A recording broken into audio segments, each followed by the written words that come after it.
Good afternoon, everybody. Welcome to the Country Education Partnership Pre-Professional Development Spring Series. My name is Brendan Ryan. Country Education Partnership acknowledges the traditional owners and custodians of the land on which our schools, our families and our communities work and play. We pay our respects to elders of the past, the present and those that will lead their collective future. So welcome everybody to this, the third in the three-part spring series. Today's focus is on the rural schools tour to New Zealand, some reflections. And can I take the opportunity now to introduce the Chief Executive Officer of the CEP, Mark McLeod, to provide an update. Thank you, Brendan. Today's update is purely around an upcoming opportunity that we have. So the Small School Forum is on October the 10th. That's a hybrid forum running out of the academy centres, the regional academy centres across the state. That's in Bendigo, Ballarat, Geelong, Bairnsdale, Shepparton, Wodjura and Moe. And we also have an additional site in Dunkeld. So range of different sites, 8 different sites. It's a fantastic learning opportunity for all, obviously with a small school slant. However, we had people there last year, not from small schools, so it was an incredibly beneficial day. It's a very full itinerary. This year we actually have live speakers at every venue. That was part of the feedback, probably the only negative feedback from last year, was that it was a great day, but a long day looking at the screen. So the morning in every venue has a live speaker and a round table exercise. So very interactive and very fresh and live to your venue, not sort of looking at the screen. So that's exciting. I'm just disappointed I can't be in all 8 venues because there are some amazing speakers lined up, not necessarily from education. I know there's an Olympic athlete trying to be secured for one of the venues. We've got authors, all sorts of things. It's a bit of a surprise to who you're going to get. There's some local characters. I'm told a few of the venues are a bit concerned trying to keep their speaker on time or staying on track. So that'll be interesting task. And I think Brendan in Geelong has a couple of principals down there as well to look forward to. The day itself, we have an international speaker in the middle of the day, which is fantastic. It will have a quite somber mood to it as well, because I know his role works around the welfare of staff around school shootings in the US and prevention, but also counselling afterwards. So thank heavens not something we have to endure, but the connection there with trauma, and that certainly is. Other topics around wellbeing, the research element, finance with people from the finance team, IT, it's just a range of speakers. There's also a couple of great opportunities that will be given to you if you're present, a couple of good deals. So it's worth being there. Just at a couple of venues, the numbers are capped. So I know Dunkeld, I believe there's only 4 spots left because of the size of the venue. So at some of the bigger ones, Bendigo and Ballarat can take a lot more, but the others may have a cap. I know Shepparton at the moment is leading the race with the most number of registrations. Bendigo is the central hub where the majority of speakers will be coming out of. So if you're someone who wants to network more with the speakers or just be present when majority of them are presenting live and you want to do the extra Ks, then Bendigo is that place to be. So it's Friday, the first week back next term. It's for all sectors. It's not purely government. And we're really excited and looking forward to that. Brendan, so that's today's plug on an upcoming CP program that we partner with the Academy of Teaching and Leadership to bring to you. Back to you, Thanks, Brendan. Mark. Normal housekeeping applies today, as usual. This will be a 1-hour session, conclude by 5 p.m. The session is being recorded. So as usual, you have the opportunity to review the session, and all past sessions are also available online. If you have a question please include the question in the chat box and we'll attempt to address those questions today. And a reminder that before you leave the session, please complete the survey. The survey is very important in terms of providing us with feedback. So make sure you check out the survey before you leave the session. So I'll hand back to Mark, who will facilitate today's session concerning the Rural Study Tour to New Zealand. Back to you, Mark. Thank you, Brendan. And I believe we kick off today with a video that we've made with our New Zealand counterpart who couldn't be here today, but we recorded this one earlier. As part of the CP's New Zealand Educational Excursion, we were hosted wonderfully by Andrew King, who's the president of the New Zealand Rural Schools Leadership Association. And we have Andrew to kick off today's session, say a few words about the trip and the benefit to both parties, but certainly to the New Zealand educators as well. So, Andrew, thanks again, and over to you. Thank you very much, Mark, for the opportunity. I think there are many layers to the benefits of the trip. First of all, much for bringing a group of 20 rural educators who are in that space and passionate about that space. It's so easy for rural educators in New Zealand not to have many opportunities to connect with the outside world, and this gave a perfect opportunity to connect with the outside world through the school visits to Raglan Area School, Oropi School, Te Kura or Otipo in Tauranga, along with the Auckland Special School and Brunswick School in Whanganui, and then Wanganui Collegiate. So you saw a really good range of types of schools that service rural, remote and regional New Zealand. The thing I didn't realise is how excited and grateful our New Zealand schools were to have you come along. What it did, it gave them an opportunity to not only showcase their school, but it also gave them an opportunity to reflect and think about what they wanted to highlight, about what the features were of their school. So that was very cool. And they were grateful to us to come and visit them. I would have thought it would have been us needing to, well, we were obviously grateful to them, but I thought it would have been more about that. But it was a reciprocal benefit. They talked a lot about, particularly when they were having one-on-one conversations with the Australian principals, that they learnt a bit about the Australian system. And it's always good because there's a lot of similarities, but there's a lot of differences as well around the geography you deal with in terms of rural and remote schools compared to us. And yeah, it was just very good to compare and contrast and understand the similarities and differences. And then the time that we had together in Wellington, where we were listening to all the associations and the ministry departments, government departments that support in New Zealand, was also a really good time to reflect on what the system does to cater for and support the rural and remote sector. And again, compare and contrast that with you guys over in Australia.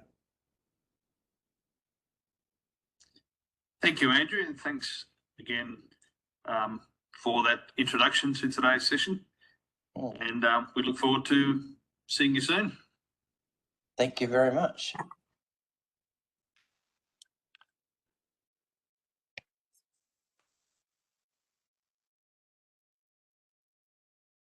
Thank you. So thanks to Andrew, and he apologises for not being able to be here live today. He's off travelling to another part of the world in his role. Just to give an overview of what happened and the background to this trip before Tess jumps in for her component. So the purpose of the educational excursion was really to look back at 1981 to see if they've got over the Greek Chapel ordered underarm bowl. No, sorry, it wasn't that at all. but we need a bit of humour in, don't we?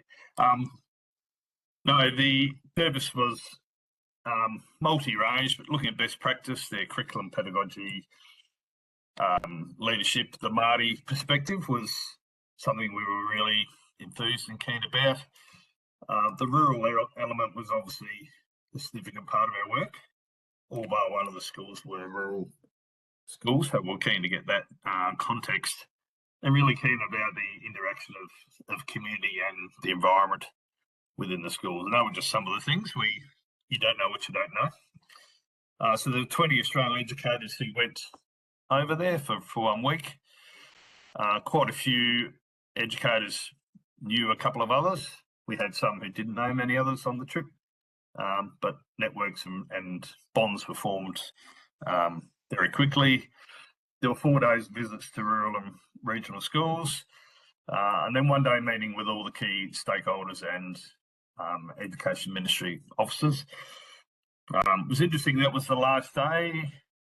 It could have been done the first day, but it also, we had some context by then, so it probably answered a few of our questions. And we got some really significant data from the ministry as well, trying to compare. New Zealand is very similar to Victoria in size and population. We felt like their ministry office was probably equivalent to maybe 2 regions. Didn't feel as big as the state government, Victoria, but it was a little bit hard to tell. But all those activities provided great benefit to us as well.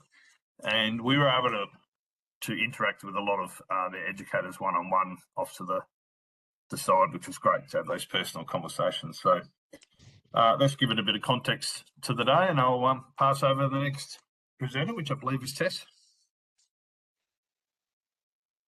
It is. Thank you, Mark.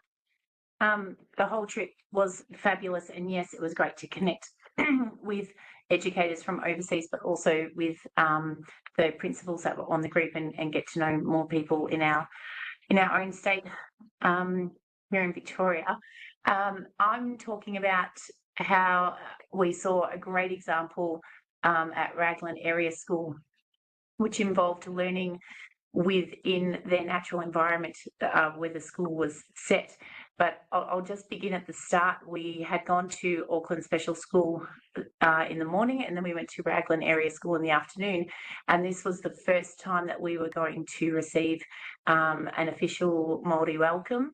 And we were really nervous because we prepared a song with Andrew's support so that we could respond in kind when we received the welcome. And ladies had to go in first, remove their shoes, and then the men had to go in second.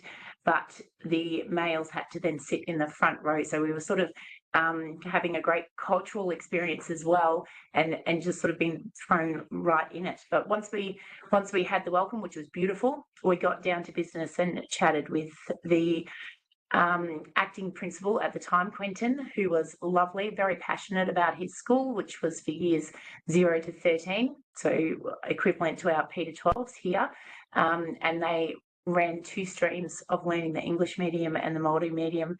The example of learning with the environment was that they had noted attendance issues, and really it was because after talking to the community, the kids wanted to be out in the surf, and they wanted to be out there surfing and trying to develop themselves and using that as a career eventually. So they talked further with the community and with the elders, and they decided to pop it in as part of the curriculum. And they've developed over the years this brilliant surfing academy that's now highly sought after by not just students within New Zealand, but students internationally as well. And there's a whole curriculum developed around it. They've got equipment. They've obviously got access to a beautiful bay. I popped in that photo there of the bridge because Quentin actually mentioned that during our chat with him, that he said, obviously, we tell the kids, no jumping off the bridge, we want them in school and all the rest, but come 3:30, everyone's down there, and he's been known to jump in with the kids after school hours, of course. He did sort of make sure to mention at the end that the attendance and the academic improvements were definitely there, and that the benefits from working so closely with the community and so closely with the students was what was able that meant that they were able to bring about this beautiful use of their natural environment and bring up their data, which is great. Thank you, Mark.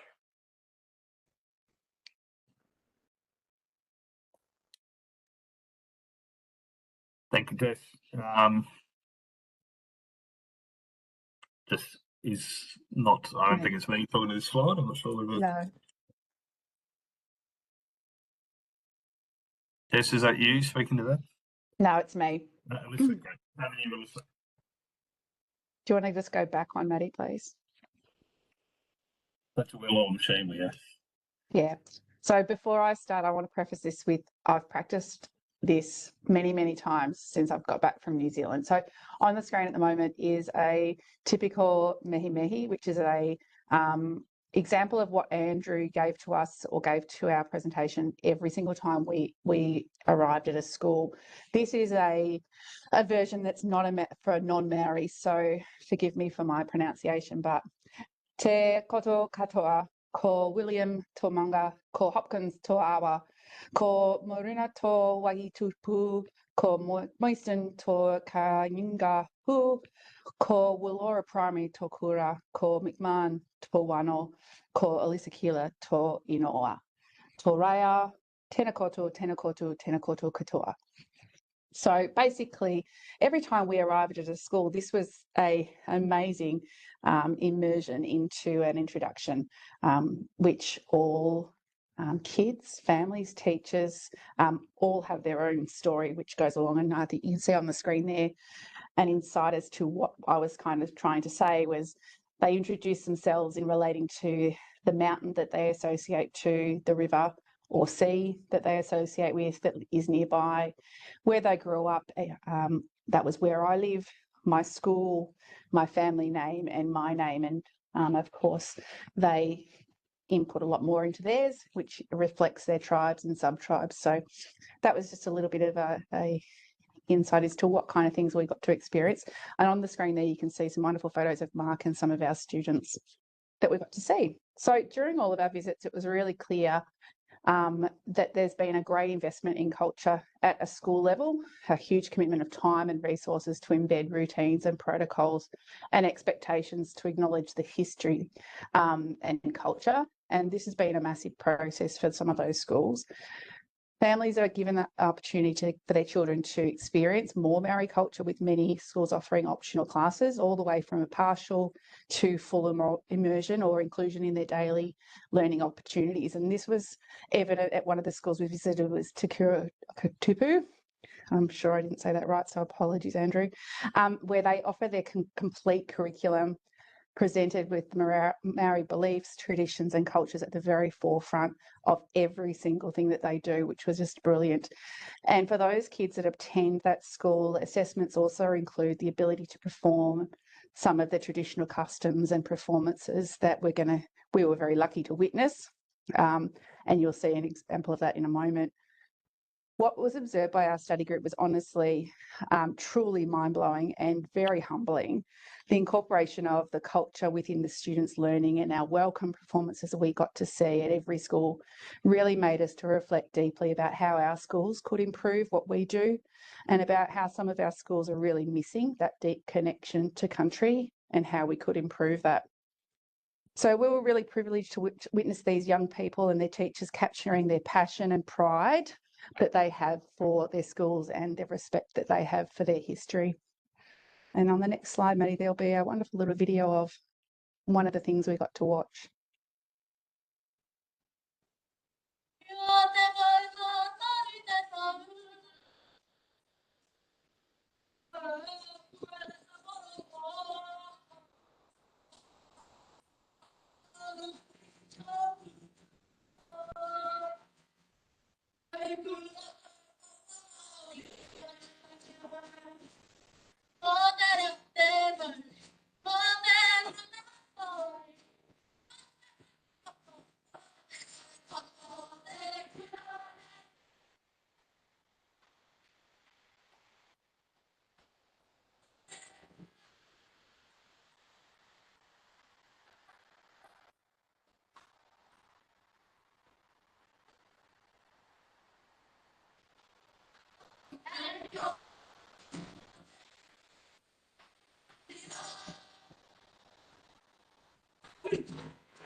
Thank you, Alyssa. Anything else to round off that section?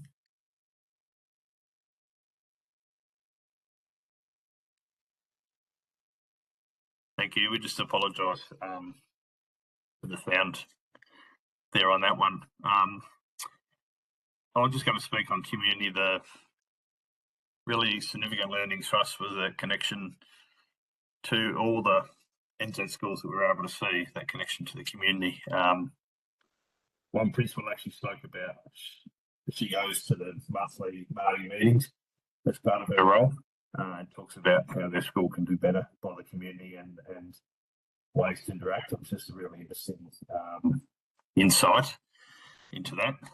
I will say around the process of the welcomes, the thing I love the whole concept is the traditional welcome, that when you first enter, hasn't been decided yet if you're friend or foe. So that's when you'll get quite assertive, aggressive welcomes with the eyes and the spears, and then there's the official ceremony that welcoming you, and then the key part is that you then go and break bread, so you eat together, and there's always some food that you share. Once you share the food, now you're welcome. Now you can wander around the site. Now you can talk to people. You can ask questions. But until that process is done, we're not sure yet if you're actually welcome here at school, whether you're friend or foe. I just love that concept and that process that they go through. I've just the other thing we're exposed to over there was a podcast, a principal's podcast that sounded fantastic. It's very Māori intensive. So for an Australian visitor, it's can be a slight challenge, but there was a section around community that I thought would really be worth listening to. And as you saw from the presentation, there's a few key terms that it might not help to remember, but just iwi sort of relates to the Māori tribe. Hatu is more about the political unit within the society. Mana is more around a cultural concept. And kura, which we heard a bit, is generally a name used for secondary schools, but we just noticed a lot of the Māori principals would use that term interspersed amongst conversations, basically meaning schools. But we have a small excerpt for 2 or 3 minutes from the podcast, which is a really good example of how they connect with community. So, Maddie, let's hope this works. Yep, here we go.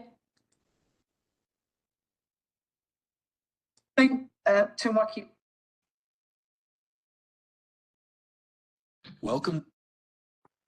One moment, sorry.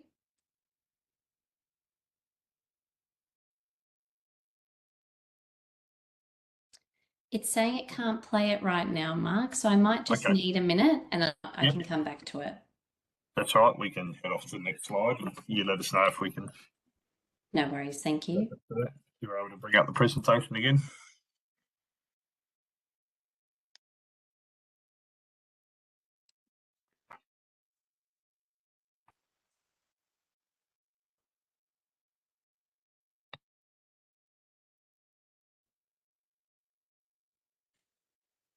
Thank you.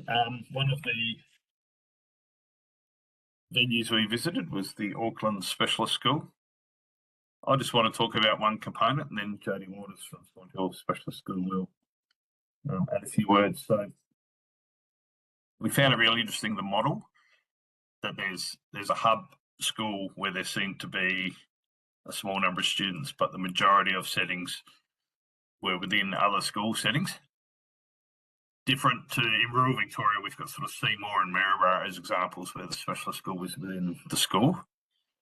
But this was a bit different. It still seemed to be a separate specialist school that was connected to a base school, and the relationship just seemed slightly different. But there was a partnership there, but it was almost its own entity still on the site. So it was just fascinating learning about that.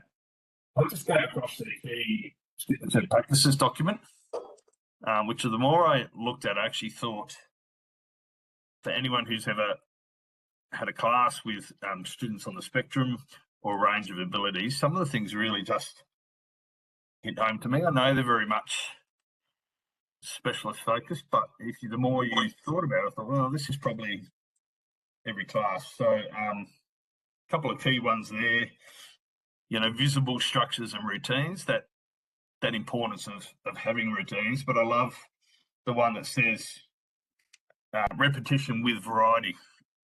So it's having routines, it's having repetition, but it's still having that variety and keeping it interesting. Another one there is irresistible invitation to learn. It's just that focus on the learning. We want you to crave learning as a learner. Process, not the product. There's a great one, isn't it? It's about the journey and the learning that you get to that spot.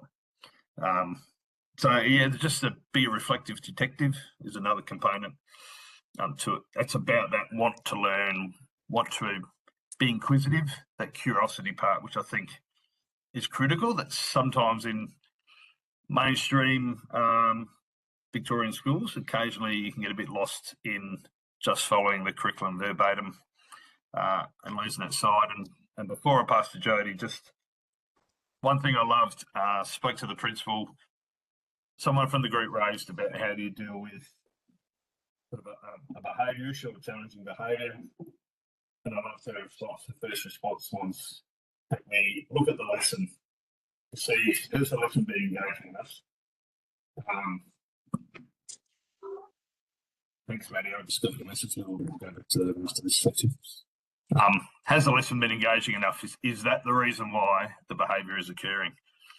So if you think about that, so there's behaviour that's not acceptable, instead of blaming the student or blaming something else, it's we need to make our lessons more engaging, and that's number one. If we do that, that'll solve some of these problems. I just love that was the first thing she went to, instead of naturally jumping to blame somewhere.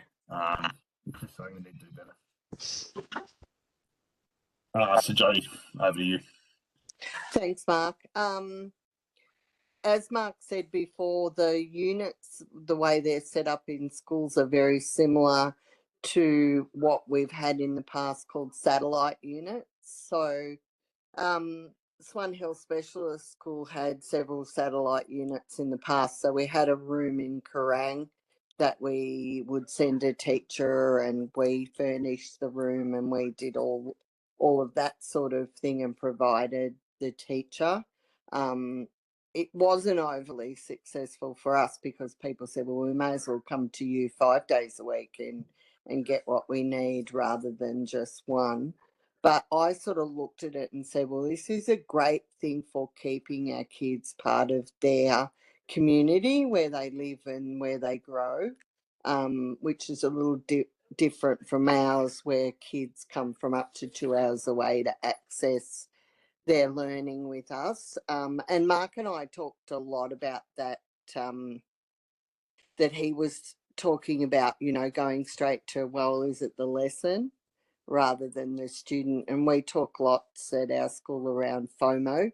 So a kid's got to have a fear of missing out, because that way the behaviour is good. They want to be in for the lesson. They know if they blow it, they're going to miss out on part or miss out on something.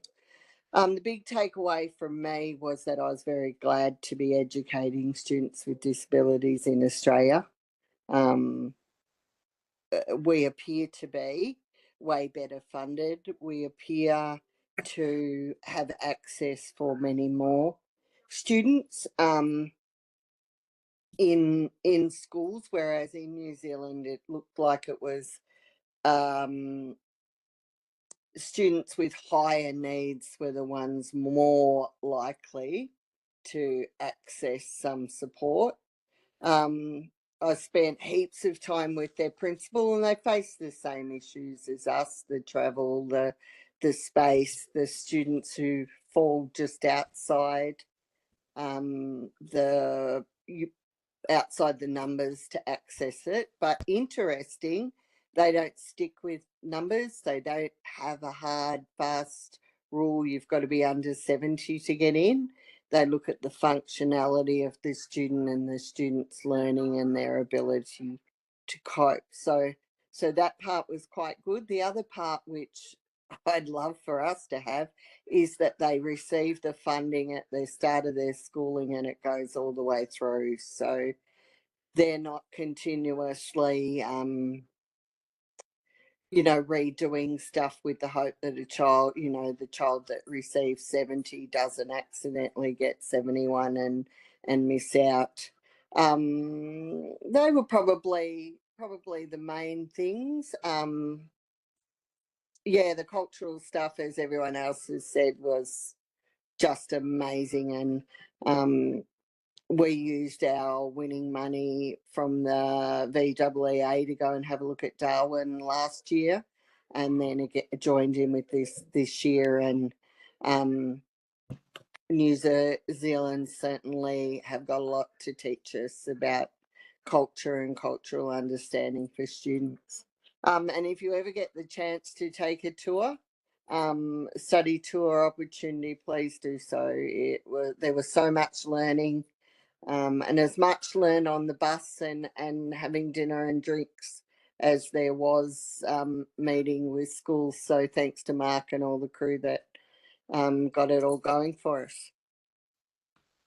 Thanks, Jody, and over to Ben for the next part.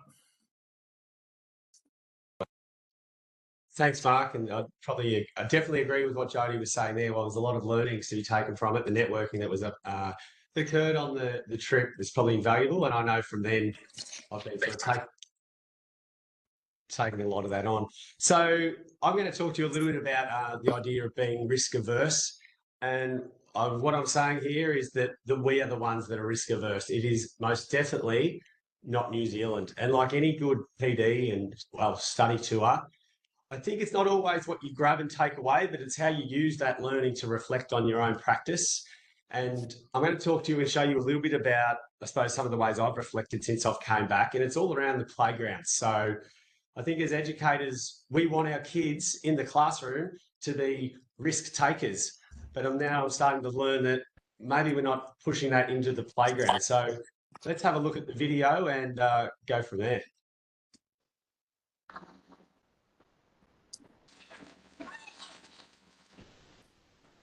It's lunchtime at Auckland's Swanson School. Students as young as 5 do whatever they fighting, racing, in bare feet. It's chaos. It's all Principal Bruce McLaughlin's fault. Birth of helicopter parenting, the need to wrap our kids up in time and not give them an opportunity to hurt themselves.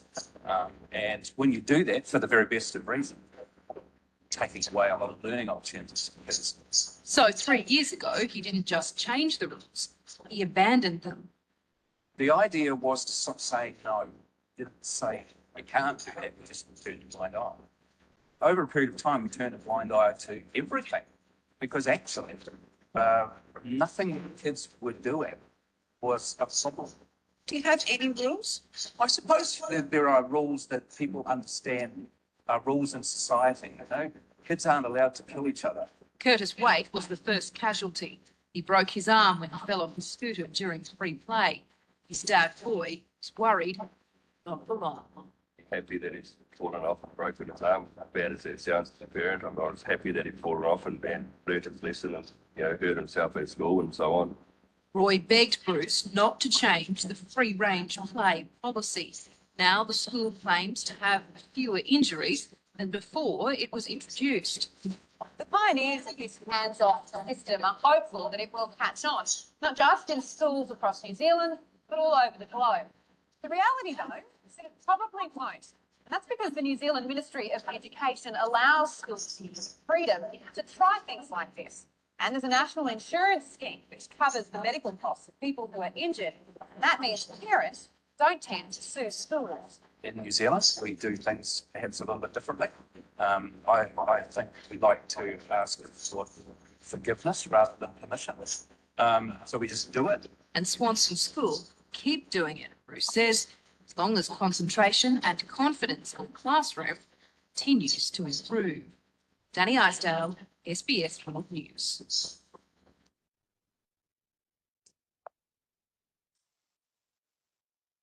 Excellent. Thanks for that, Matty. So that video, it's about 10 years old now. So this has been happening in New Zealand for a while. And I think Bruce there, the principal, was probably considered a little bit of a rogue at the time. And I'm not here today saying that we need to be New Zealand in this space, but I am here inviting you to have a think about, are there ways we can reflect on how we do things? So I know a lot of you will have been through this before, but I'm in, well, up to my eyeballs in the OH&S audit at the moment. And I've just written down a few things that have had pushed on me in the last couple of weeks. And so one of my jobs is to put locks on cupboards to hide the scissors from our kids. Others is to make sure our teachers have all got a high-vis vest on whenever they're out of the school or in the yard, because our kids wouldn't be able to see them otherwise. I've put countless stickers on any pole where a kid might walk that says, "Do not climb." And I've had 2 semi-trailer loads of softball to make sure that every single place any spot a child can stand above a metre off the ground pretty much has 250 mil of softball to stop their fall. So that idea of being risk averse, and the discussions were on the bus and in around dinners, was, do we have too many rules as Victorian schools that sort of stops our students from risk taking, but also stops our kids from thinking around, you know, how to do things smart? If we have a look, I'll just go quickly through some of the videos. One of my favourite things when I was there, I was at Andrew's school, and I was in there at one of our beautiful morning teas that we're having. And I was talking to the lady serving the coffee. She was an administration person there. And she said, "Have you been to the gully? You've got to get to the gully." And I'm like, well, okay, I've got to get to the gully. And the gully was just a natural bushland gully full of trees and cubby houses. And I was talking to the kids when we went on the tour, and we're like, well, what do you do here? And they were just like, we climb, we swing, we roll down the mud, and we do these things. So one of the principles we spoke to is we're better off teaching our kids how to climb trees and how to do it smart rather than watching them all fall out. And his number one rule when climbing trees about how high they climb, it was climb as high as you can. So I'm not saying that we need to be doing that, but I do like Bruce's idea of maybe you don't need to say no as much. So the idea of some of the way our kids played, the kids played in New Zealand, is quite refreshing. You can see there's, what have we got? Pump tracks made. Every school had a pool. I think that's the one thing I've been telling all the kids around here is I'll see if I can get that done for you. We know that wouldn't happen over here, but it was great to see. So if we could just flick on to the next page, Maddie. So they're just some of the New Zealand photos I saw, but it got me thinking around, you know, you don't need to go to New Zealand to see what's going on. And I think as the CEP, Mark and the team, this is what you do very well, is getting teachers into other schools. So it just got me thinking around some of the schools locally that are already doing some good things that, you know, not everyone might agree with. So I can see a picture of a Chuka Primary School with power drills and getting out there and not saying no to these things, but how to do it safely and teaching them. I've got a picture of Bedford Primary School and their rock climbing wall and their Ninja Warrior course that I'm told reliably that local kids actually have their birthday parties there. And there's a picture of the kids here at Kahuna Consolidated School. And this was just this week. And someone was talking about riding their bikes, and we've got a big old dirt track around the oval. And I was like, well, why can't we? Let's get them out. So that was just a few ideas. And then we've got some, this is my time back at Chuka East and kids. And I remember the discussion back in those days, well, kids can't have knives, but, well, maybe if we teach them how to do it right, we can. So they were just some thinking around the idea of being risk averse. or trying to train our kids up to be risk takers in the yard. So one thing I would say is that I didn't see an unhappy child in my time, and at playtime, the kids were on the move, they were active, and the big part of it, they were definitely a part of nature. So thanks, everybody. Thanks, Ben. And I just left that one up there. In Victorian government schools, there's a form you're meant to fill out every term for OH&S to classroom inspections to make a call on whether the classroom is safe. All they had was a QR code where the teacher or any other adult in conversation with the child just scans it and puts straight in what the hazard is they've identified.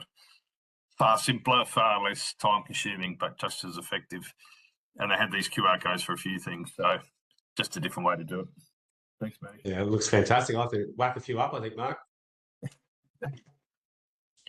Thanks, Ben. We've just about run out of time, and I will just open to any of the team who want to comment, but it was just a fantastic opportunity to learn together. That thing of networking with colleagues from other regions is critical and doesn't happen enough. You can get caught up within your own network and own cluster and sort of start drinking your own bathwater to some degree. When we saw principals interacting with people from other regions, there's a great opportunity to learn and understand, oh, that's the way you do it. It's just interpreted differently, even though we're one system. And those one-on-one discussions, as you can see from photos, it wasn't just Danny, but he's the one I kept capturing off talking to people. But in the last minute or two, just wondering if there's anyone else from who's on here today who would like to say a few final words.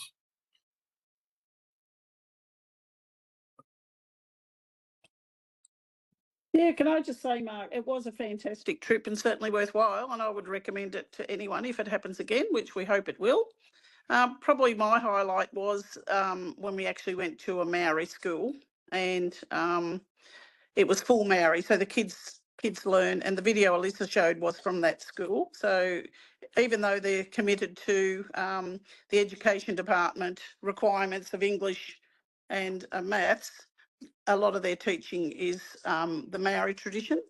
And some of those kids go off to camp and learn how to do the dances and the singing and things like that. So that was awesome, because that was a true Maori school, not a mainstream. Thanks, Trish, Principal of Lancaster Primary School and also a member of the Committee of Management, CP. Probably time for one more.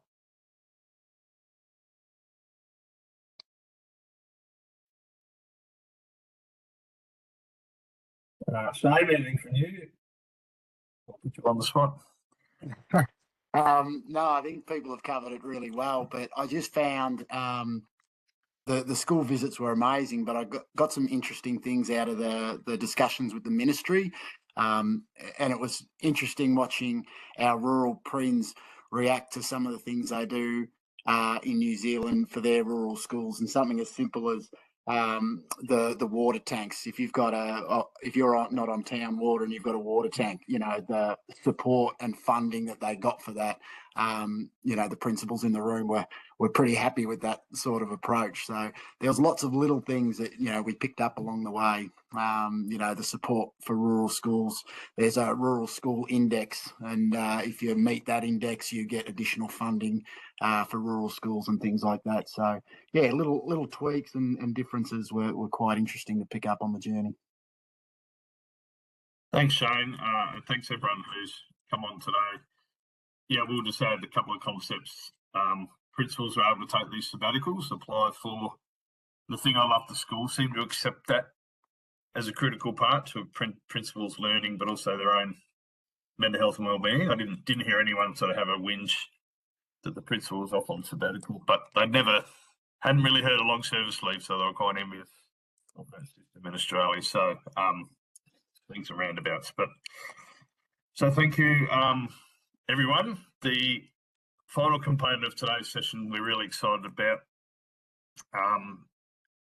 We had our first ever rural education survey this year that went out in August, and that was open for a couple of weeks, and we had a large number of participants, many who are here today, who filled out that survey to give us a bit of an indication to the state of play in Victoria. The idea is could well become a national type one or a regular yearly one. So we CP partnered with the University of Canberra to put this together.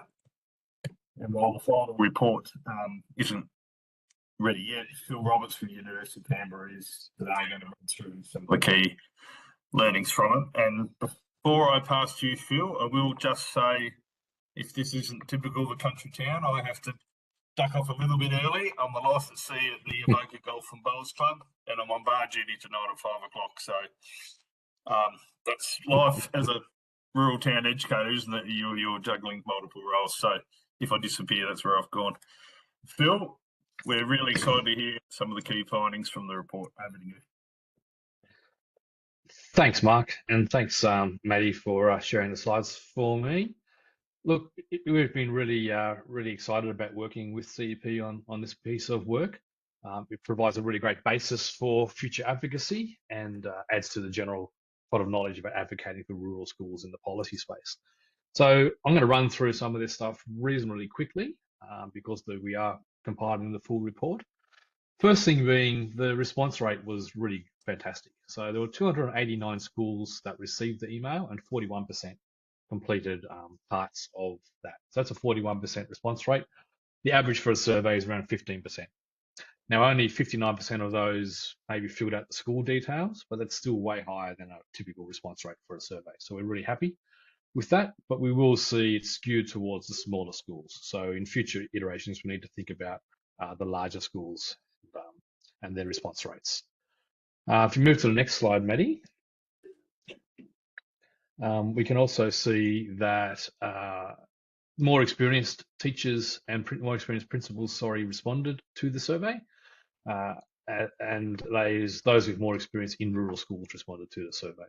So we need to work out how to engage the earlier career principals in response because their needs are particularly highly important. A lot moving towards retirement as the next move, but a really concerning thing that came through was the number of people looking at a career change as their next move, particularly in that younger age group and that middle age group, looking at a career change. So there's something there around the nature of the work that people are thinking it's not in it for them long term. Next one, please, Maddie. You'll see there that there's a lot of satisfaction with community relationships, which was fantastic to see. But equally, the number of days per term where people are exceeding their teaching load, particularly obviously those smaller teaching principal roles, is particularly high. So there's a real concern there around workload coming through. If we move to the next one, again, a lot of time is being spent on community relationships, mentoring staff, and instructional leadership. Then would be desired in some respects. You can see there that the time spent on general administration is far outweighing what people would like to be doing. And that's impacting the role of principals in doing the work that they think is critical to, rather than administration. And this comes through a lot of the comments, the overburden of administration and administrative type work.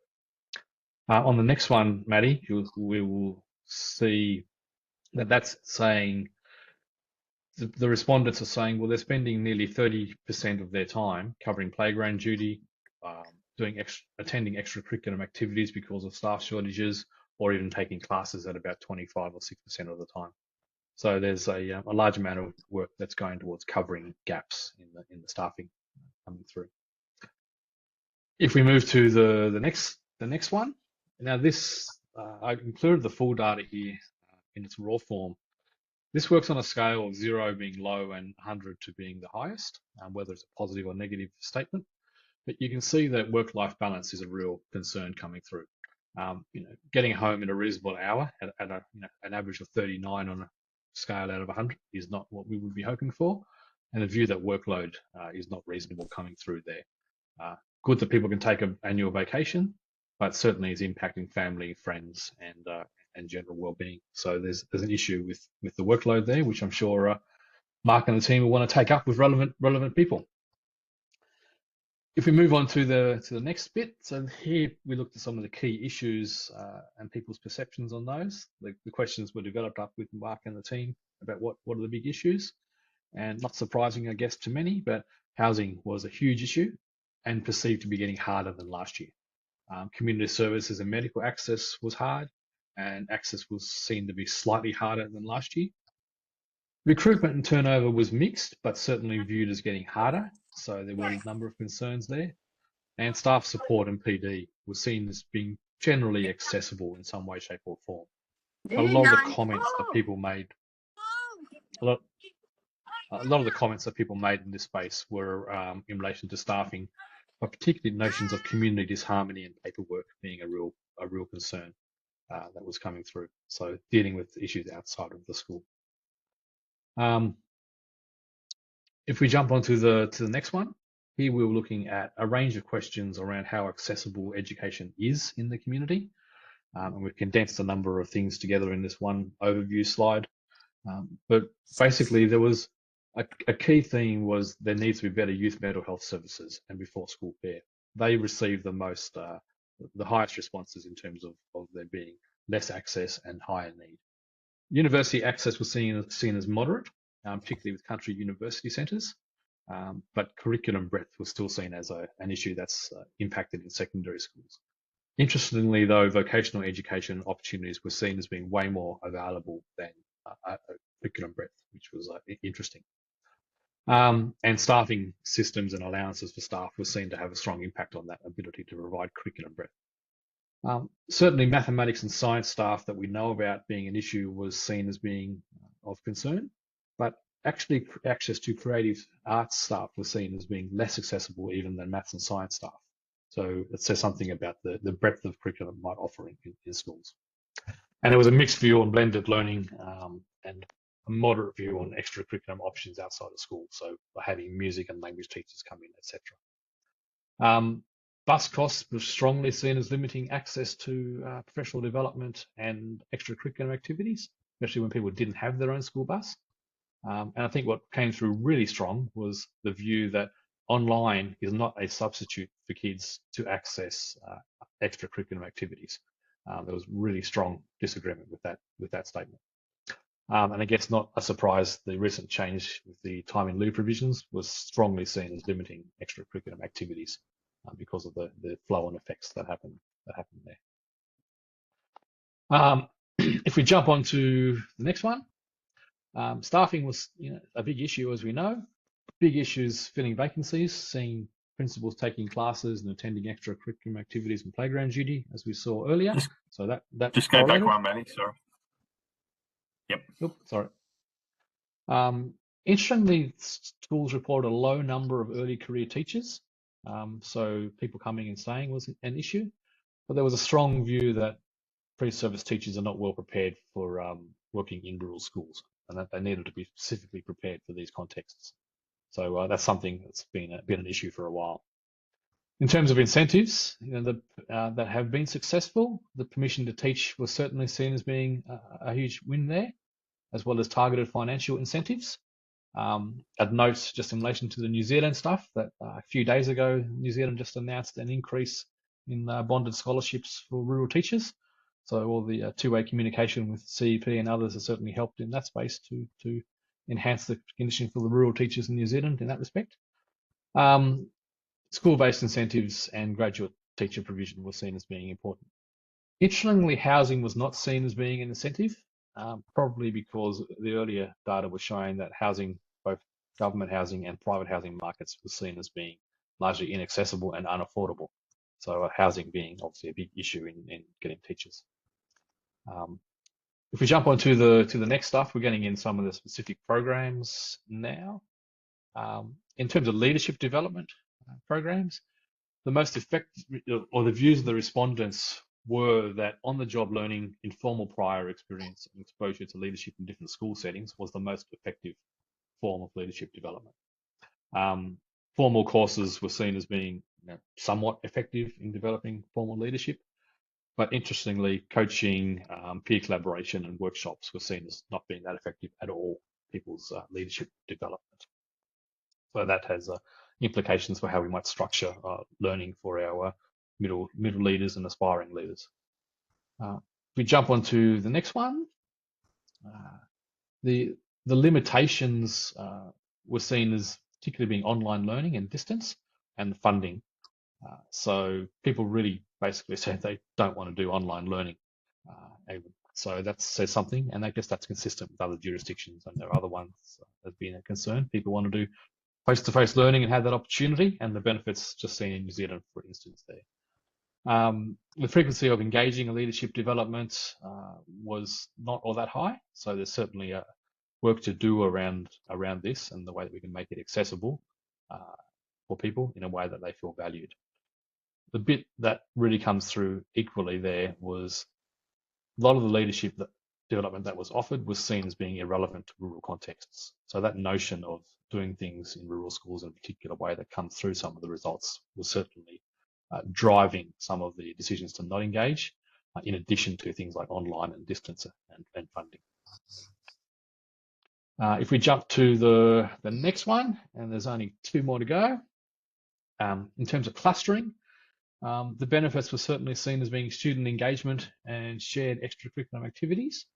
There was seen to be some use and value and opportunity in sharing resources, co-planning, teaching and learning in PD, but they weren't done as often as general extracurricular sharing activities. But the barriers there were things like aligning schedules and distance funding, and particularly the lack of coordination perception there. So there's certainly some work that can be done to enhance those opportunities from the responses. And the last slide is just where we added some things in correlation to work we've done across the board previously to increase the general contribution to rural scholarship. And not surprising, the challenges of rural settings was access to medical services and limited transport. And we've seen that with the issues mentioned before that was needed in community and the problems of buses. Professional isolation and limited access to PD were things that came through as challenges, and that correlates with general knowledge in the space. The opportunities, though, the things that we can use positively were those ones around knowing every student, strong sense of community in small classes that people achieve in rural schools. And I think the interesting part then in terms of defining a rural school was obviously there's the definition that you're given by the ministry, but the notion that the community defines itself as rural and it has a close community connection really strongly perceived as being, this is what makes us a rural school. And you can see that in some of the other issues that people were mentioning earlier. So I'll wrap it up there. It's a bit of a whirlwind tour of some data, but there's some really powerful insights there that we're just putting together for Mark and the team and others. Happy to take any questions. If thanks, people Phil. are still spinning. Yeah, thanks. Mark's left the presentation. He's off to yes, off to the to open the bar. That's exactly right. Look, I'm afraid we've run out of time today, but if anybody has a particular question that they'd like answered, please include that in the chat box. Thanks very much, Phil, for that presentation. Some very important and interesting data. And thank you to everybody that's contributed to today's presentations. Can I remind you that there is the normal survey is available in the chat box, so make sure you fill that out. But before we finish today, I'd like to make reference to our presentations for Term 4. The Term 4 presentations will focus on child safety. That's October 15, 22nd and 29. The presentations will be delivered by Christy McPhee. Christy has spent 10 years in the police force as a specialist child interviewer and a detective senior constable in the police force. She has a focus on prevention. She appears on TV. You may have seen her on TV on a number of the morning shows. She presents to students and has also delivered to a number of parent groups. Christy founded the organisation Child Abuse Prevention and Education Foundation, which aims to provide parents, child givers and guardians with the education, tools and strategies they need to protect their children from sexual abuse and work towards a safer future for all children. So this is what we would regard as a very important series of presentations for fourth term. I think Maddie enrolments will be available soon on the system. So please enrol for those sessions. Very important in terms of the future direction of some of our educational areas. Finally, thank you once again to everybody. Today's the last in the spring series. We'll be back, as I said, on October the 15th for the first of the child safety segments. So thanks, everybody. Bye for now.